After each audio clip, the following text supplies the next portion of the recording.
Good evening, students.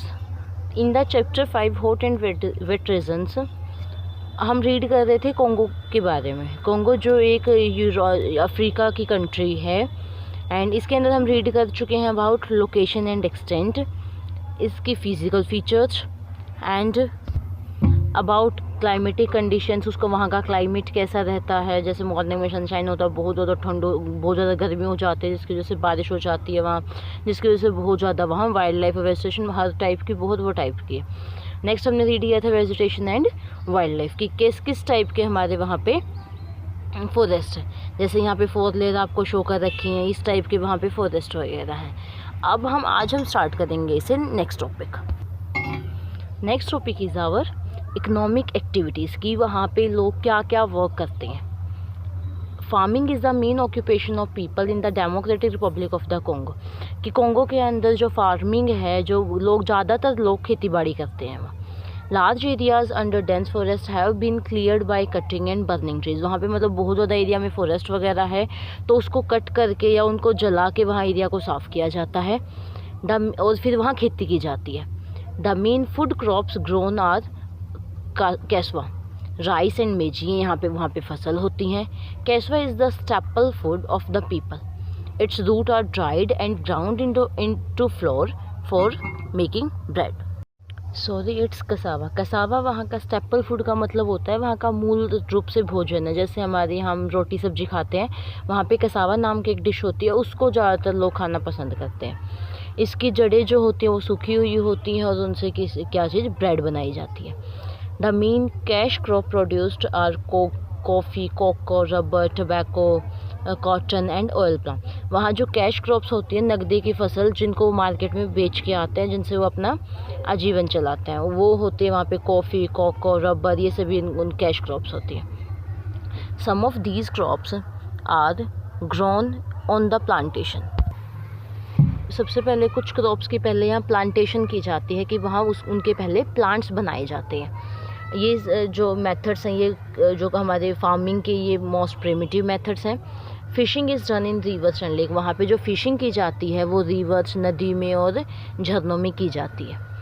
The southern part is rich in minerals, जो वहाँ का southern part है, जो दक्षिणी एरिया, जो नीचे वाला कोंगो, जो यहाँ अगर वहाँ कोंगो है तो इसके जो साउथर्न पार्ट है वहाँ पे काफ़ी टाइप के मिनरल्स पाए जाते हैं, जैसे cobalt, calcium, copper, uranium, zinc, gold, manganese, tin, diamond, iron ore and bauxite, ये काफ़ी टाइप के वहाँ पे मिनरल्स हमारे पाए जाते हैं। आफ्टर इंडिपेंडेंस इन 1960, जो कोंगो कंट्री थी वो 1960 के अंदर उसको इंडिपेंडेंस मिली थी, आज़ाद हुआ था 1960 के अंदर।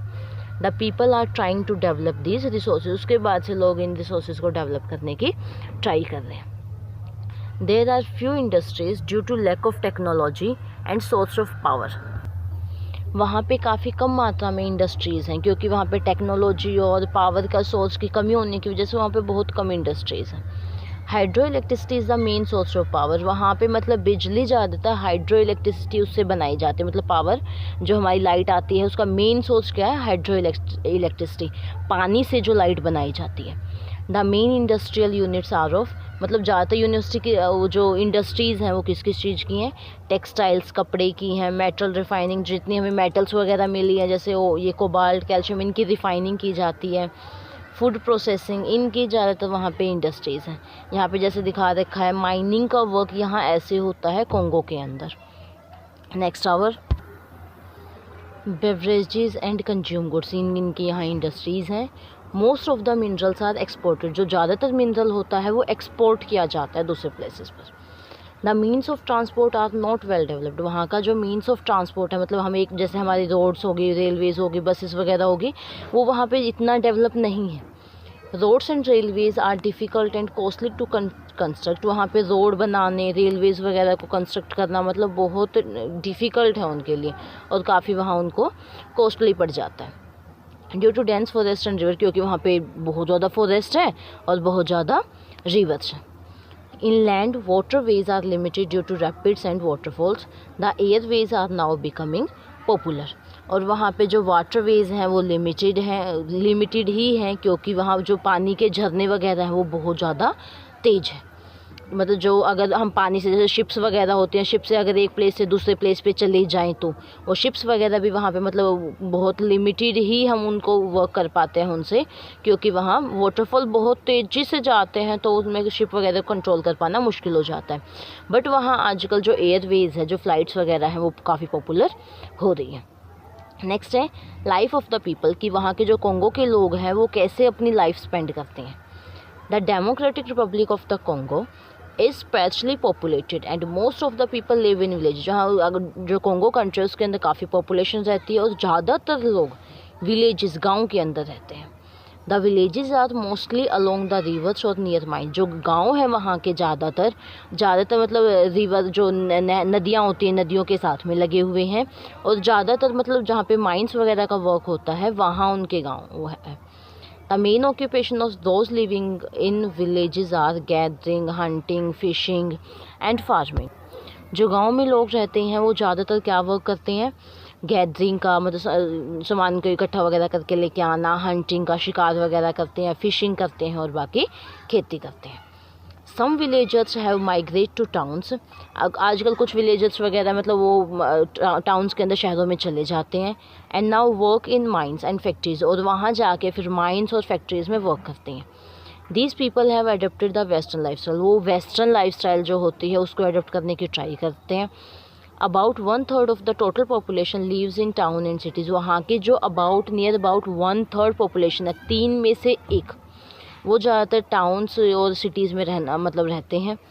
द मेन सिटीज़ आर किन्साहा, लुम्बुबासी, कटांगा, किशनगानी, मटांदी को क्या बोला जाता है, पोर्ट सिटी बोला जाता है। ये वहाँ पे काफ़ी सारी सिटीज़ की नीम है। जैसे हरियाणा में, इंडिया में अलग अलग स्टेट्स हैं, वैसे ही वहाँ पे ये मतलब वहाँ की मेन सिटीज़ हैं। और मटांदी है उसको ज़्यादातर पोर्ट सिटी बोला जाता है, क्योंकि वहाँ पे पोर्ट वगैरह काफ़ी है। Most of the people in the Democratic Republic of Congo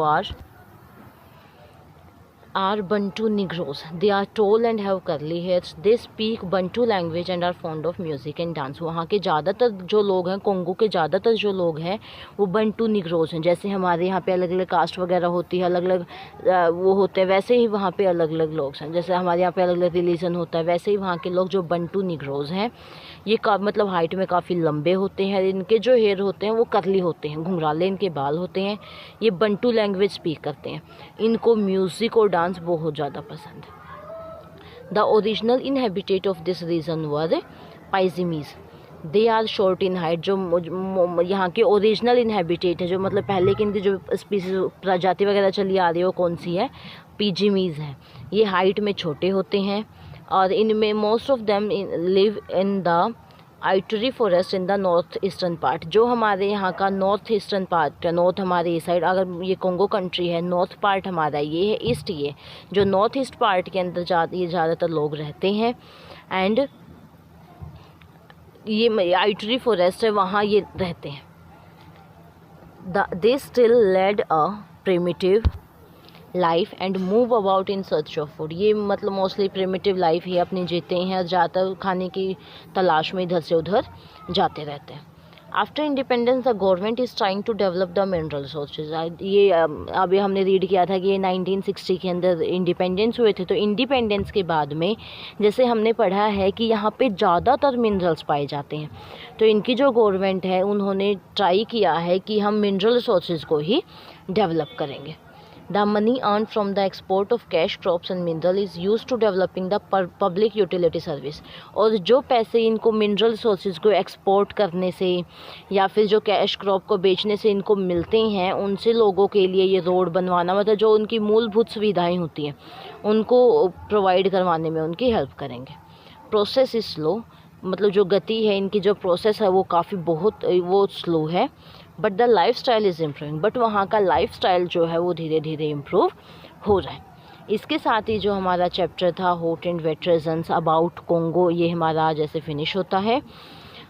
in next we will do its questions and exercise. Thank you.